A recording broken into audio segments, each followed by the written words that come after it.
welcome to another episode of the God Guys podcast.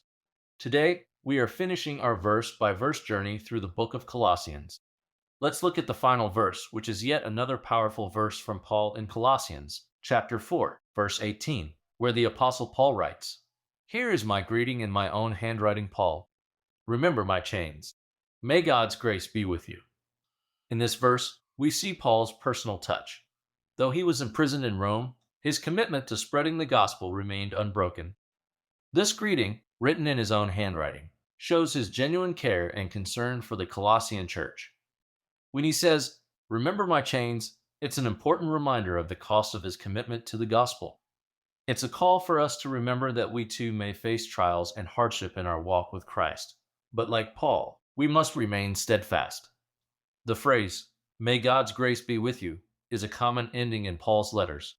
It underscores the essential role of God's grace in the life of a believer. Despite the challenges that we may face, we can rest assured that God's unmerited favor is available to us. Historically, Paul wrote this letter to address a heresy that was spreading in the church at Colossae, which was diluting the supremacy and sufficiency of Christ. As we reflect on this verse, let's remember the supremacy of Christ and hold on to our faith amidst external pressures.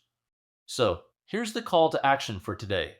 Let's remember the trials faced by those who walked before us, like Paul, and let's remain steadfast in our faith, knowing that God's grace is with us. And let's remember the supremacy of Christ in all circumstances.